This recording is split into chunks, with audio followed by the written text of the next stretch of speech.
Hello और welcome student, स्वागत है आपका करण सर फार्मा क्लासेस में। और आज हम डिस्कस करेंगे एक बहुत ही इंपॉर्टेंट टॉपिक के बारे में। इन टॉपिक का नाम है थर्मोग्राविमेट्री। फार्मास्यूटिकल एनालिसिस की बहुत ही इंपॉर्टेंट टेक्निक है और इसको रखा गया है थर्मल एनालिटिकल टेक्निक्स की कैटेगरी के अंदर। मतलब ये एक थर्मल मेथड है। थर्मल मेथड का मतलब हो गया जिस मेथड के थ्रू हम प्रोडक्ट की स्टेबिलिटी को चेक करते हैं उसे हम थर्मल मेथड कहते हैं। और थर्मल मेथड के अंदर इस टेक्निक का यूज किया जाता है। बहुत ही इंपॉर्टेंट टेक्निक है।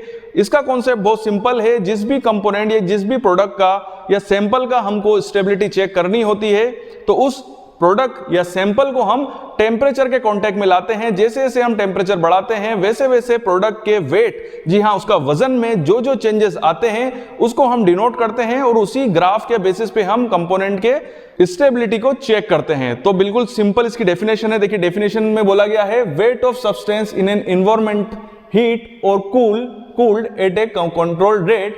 मतलब हम सैंपल को एनवायरमेंटल हीट में या तो हीटेड करते हैं और हीटिंग करने के बाद उसकी हम कूलिंग करते हैं। मतलब यहां पर क्या होता है, टेम्परेचर बढ़ता है और बढ़ने के बाद धीरे धीरे कूल डाउन हो जाता है। और किसकी प्रेजेंस में होता है, टाइम और टेम्परेचर की प्रेजेंस में। तो यहां पर टाइम तो होगा क्योंकि आप जब एक एनालिसिस परफॉर्म करते हो उसको जो भी परफॉर्म कर रहे हो उसमें टाइम तो यूज हो ही रहा है। वो 1 मिनट होगा, 2 मिनट होगा, 1 घंटा होगा, 2 घंटा होगा, मतलब टाइम का यूज तो हो ही रहा है। और टेम्परेचर तो मैंने आपको बता दिया कि ये पूरी जितनी भी रिएक्शन होगी, जितना भी चेंजेस होंगे वो सारे टेम्परेचर के प्रेजेंस में होंगे। मतलब टेम्परेचर ही थर्मल मेथड के अंदर एक इंपॉर्टेंट रोल प्ले करता है। एक्स एक्सिस के अंदर हमेशा टेम्परेचर प्रेजेंट होता है। तो क्या होने वाला है कि हमको प्रोडक्ट को हीटेड देना है, हीट करना है और उसको कूल करना है और उसके अंदर जो जो चेंजेस हो रहे हैं उसको चेक करना है। ठीक हो गई बात। तो बेसिकली अगर आप इस पूरे रिएक्शन या इस पूरी प्रोसेस को देखें जो कि थर्मोग्राविमेट्री के अंदर हो रही है तो यहां पर 2-3 चीजें यूज हो रही हैं। सबसे पहले हम यहां पर प्रोडक्ट के वेट को चेक कर रहे हैं कि वेट बढ़ रहा है, घट रहा है, जो भी हो रहा है। देखिए या तो वेट कांस्टेंट होगा या कम होगा, बढ़ने से तो रहा, ठीक है, कम कांस्टेंट होगा या कम होगा। किसकी प्रेजेंस में होगा, टेम्परेचर की प्रेजेंस में होगा और टाइम भी लगेगा। तो यहां पर 3 पैरामीटर्स यूज हो रहे हैं, वेट, टेम्परेचर और टाइम। और इन्हीं के बेसिस पे इस मेथड को 3 अलग अलग टाइप्स में डिवाइड किया गया। तो चलिए हम थर्मोग्राविमेट्रिक एनालिसिस के टाइप्स के ऊपर डिस्कशन करते हैं। और बहुत ही सिंपल वे में मैंने यहां पर इसको लिखा है। आप चाहें तो वीडियो को पुश करके इनके शॉर्ट नोट भी बना सकते हैं क्योंकि इनकी डेफिनेशन काफी लंबी है, बट समझने के हिसाब से आप इसको लिख सकते हैं। तो एग्जाम के टाइम पे ये शॉर्ट नोट आपके काफी काम आएंगे। तो बेसिकली ये 3 टाइप की होती है। जो फर्स्ट टाइप है इसे बोलते हैं आइसोथर्मल और स्टैटिक थर्मोग्राविमेट्री। तो यहां पर क्या होता है, यहां पर होता है sample weight is recorded versus function of time and constant temperature. मतलब यहां पर जो सैंपल का वेट है हम उसको रिकॉर्ड करते हैं और यहां पर जो टाइम होता है वो फंक्शनल होता है, बट जो टेम्परेचर होता है वो कांस्टेंट होता है। ठीक हो गई बात। जो नेक्स्ट टेक्निक है वो है क्विस्टैटिक थर्मोग्राविमेट्री। क्या होता है, क्विस्टैटिक थर्मोग्राविमेट्री। यहां पर क्या होता है, sample is heated at constant weight और टेम्परेचर जो है वो बढ़ता है। मतलब जो यहां पर क्या हो गया कि कांस्टेंट क्या हो गया है, आपका वेट।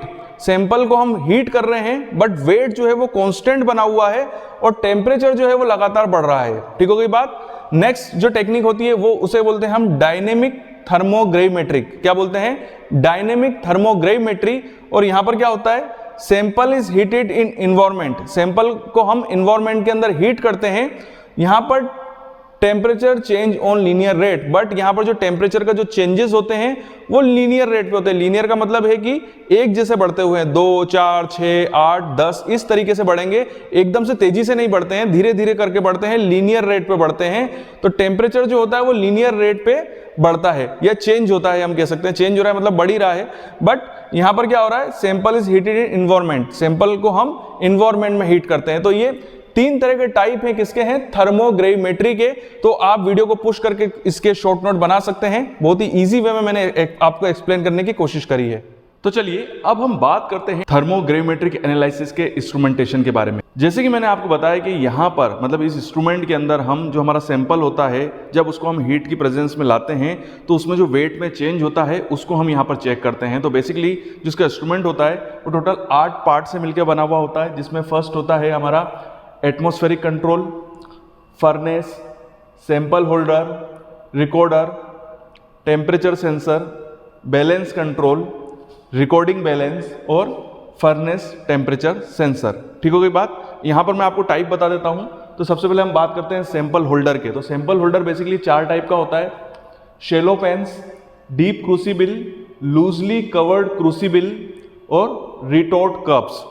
वहीं अगर बात की जाए बैलेंस की, तो बैलेंस भी टोटल 2 टाइप का होता है, जिसमें फर्स्ट है डिफ्लेक्शन बैलेंस, और इस डिफ्लेक्शन बैलेंस के अंदर 4 टाइप के बैलेंस आते हैं।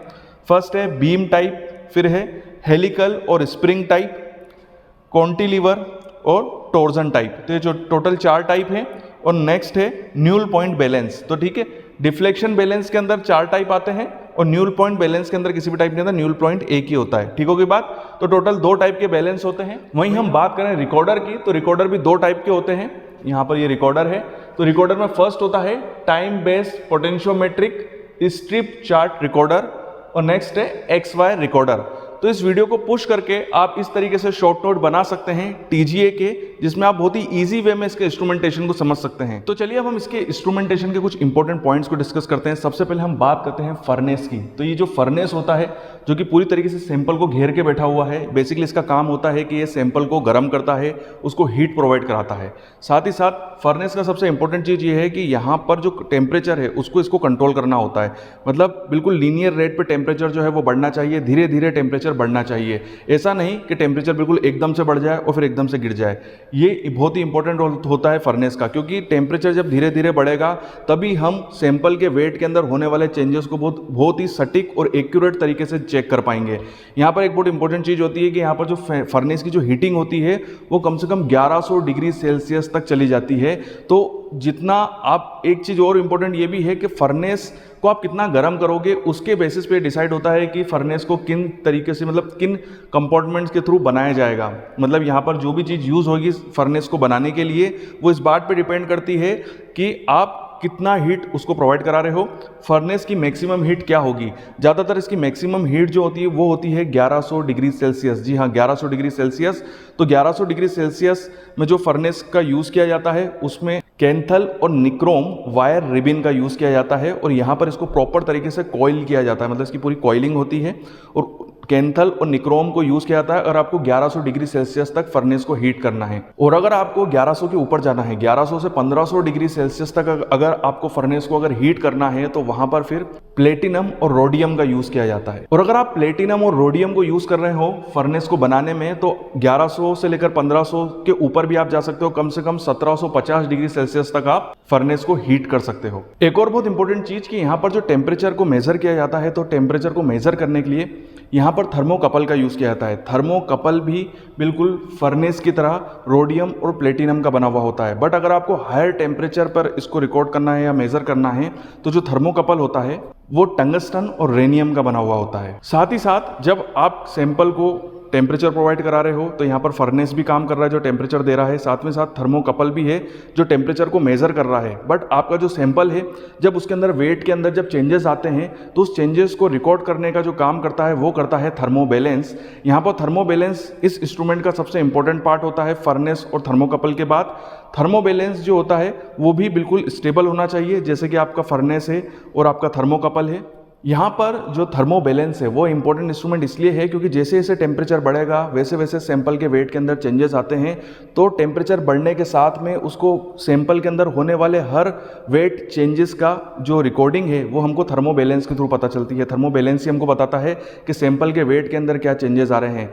तो यहाँ पर जितने भी हम टेम्परेचर बढ़ाएंगे, 100, 200, 300, 400, भले ही हम 1400 डिग्री सेल्सियस तक चले जाएं। और यहाँ पर एक चीज़ है कि जितने भी थर्मोबैलेंस यूज़ होते हैं वो 2400 डिग्री सेल्सियस तक भी सैंपल के वेट के अंदर होने वाले चेंजेस को रिकॉर्ड करते हैं। तो एक इंपॉर्टेंट चीज़ ये है कि आप जो भी थर्मोबैलेंस यूज़ कर रहे हैं उसमें एक इंपॉर्टेंट चीज़ ये हो कि उसमें जो साथ में फर्नेस लगा हुआ है, एग्जाम्पल के लिए अगर थर्मोबैलेंस की जो रेंज है वो 2400 डिग्री सेल्सियस है, तो आपके पास जो फर्नेस होना चाहिए या जो थर्मोकपल होना चाहिए उनकी रेंज जो है वो उससे 200 डिग्री सेल्सियस ज़्यादा होनी चाहिए। मतलब अगर आप थर्मोबैलेंस के थ्रू 2400 डिग्री सेल्सियस तक रीड कर सकते हैं, तो जो आपका फर्नेस है वो कम से कम 2600 डिग्री सेल्सियस तक सैंपल को हीट करे।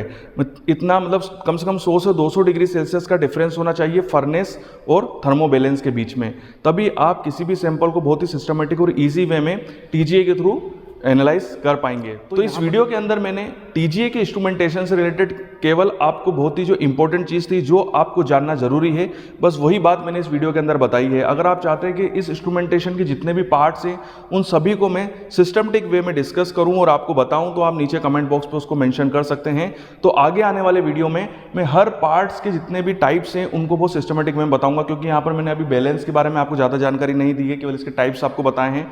रिकॉर्डर के बारे में ज़्यादा जानकारी नहीं दी है, क्योंकि यहाँ पर बैलेंस भी बहुत ही इंपॉर्टेंट रोल प्ले करता है। तो इस वीडियो को हम यहीं पे कंप्लीट करते हैं। ये वीडियो आपको कैसा लगा कमेंट्स में मुझे जरूर बताइएगा। अगर आप चाहते हैं कि मैं इस टाइप की वीडियोस और बनाऊं तो नीचे कमेंट बॉक्स पे आप उन टॉपिक्स को मेंशन कर सकते हैं। आगे आने वाले समय में मैं उन टॉपिक्स के ऊपर वीडियो जरूर बनाऊंगा। आपको जो इसकी कामना करता हूं और यूं ही बने रहिए मेरे साथ।